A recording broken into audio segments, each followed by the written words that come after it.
You found it. Your home for the best content on your favorite team, the Fighting Tigers of LSU. Do us a favor, subscribe to the channel, leave your comments below, and be sure to smash that like button.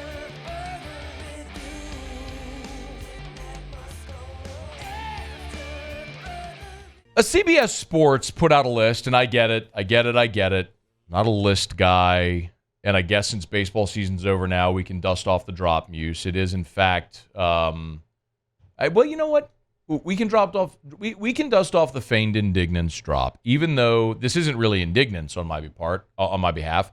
I actually agree with what they put. But anyway, hit it, Muse. And now it's time for Feigned Indignance from Sports Talk Radio Guy over random summertime sports lists. It is the time when sports writers and websites all over the country, as they move through the summer, in order to generate content and conversation around their content, start putting out lists that mean absolutely nothing.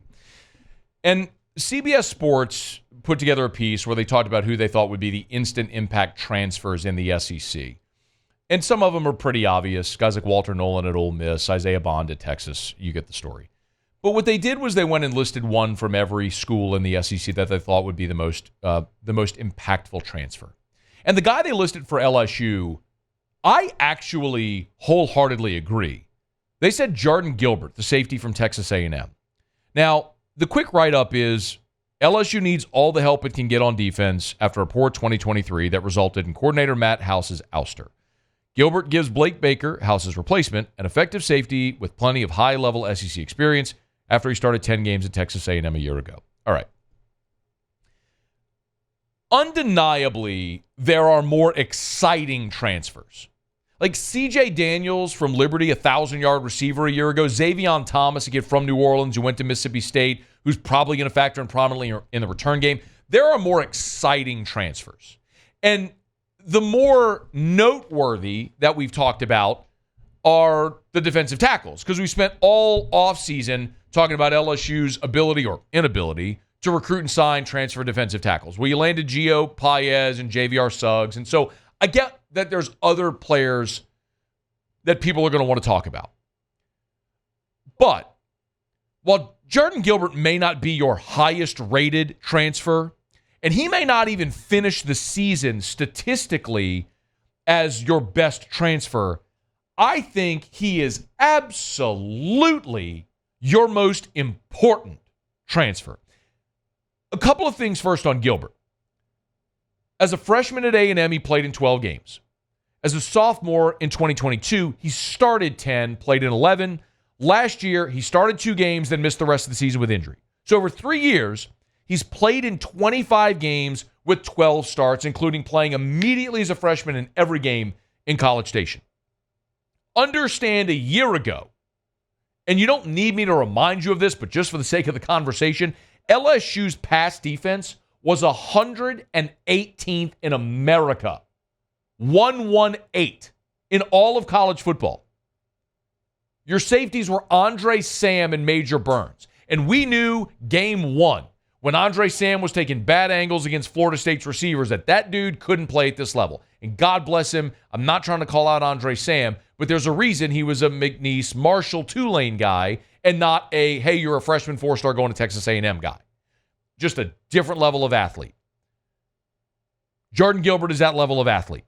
He is already a massive upgrade physically and athletically from what you had. The other reason this is impactful, Blake Baker has been a defensive coordinator in the SEC for 2 years, the last 2 at Missouri. And Blake Baker coaches linebackers. So we have focused a ton, and rightfully so, on what Blake Baker is going to be able to do for Harold Perkins and Greg Penn, and that is the right conversation to be having. He is a linebackers coach. That is his position he focuses on. Harold Perkins is a potential first-round draft pick. He's your best defensive player, and you got to maximize him. So I get all the reasons why we're talking about linebacker with Blake Baker. Can he make Greg Penn into the next Damone Clark? Maybe, we'll see. But in 2 years at Missouri, you know who was the leading tackler at Missouri in 2022, Blake Baker's first year? It was Jalen Carlisle, a safety. Their 4th leading tackler was also a safety. That was 2022. last year in 2023, the top 2 tacklers on Missouri's defense, a Missouri team that won 10 games and won the Cotton Bowl, the top 2 tacklers were safeties. So, yeah, Blake Baker, linebackers. Missouri, when you think about Missouri the last couple years, you think about Isaiah McGuire, you think about Darius Robinson. Yes, that's right. And you need those big physical edge rushers, the good defensive linemen. You need the active linebackers. But the guys that made the most plays on that defense the last 2 years at Missouri have been safeties. So, yeah, going from what you had a year ago to Jardin Gilbert, Sage Ryan in a more natural position, and Major Burns at that star position, yeah, I think you're better. So while we may spend more time wondering about, hey, is C.J. Daniels going to be a 1,000-yard receiver? Is Xavier Thomas going to return punts? Could Gio Paez be a starter? Is J.V.R. Suggs a rotational guy? We're talking about other transfers. We might even talk about the punter now, who they got from Louisiana Tech, because you need a punter. The guy that may actually, by the end of the year, be the most impactful is Jardin Gilbert, because Blake Baker needs his safeties to be great in this defense very clearly.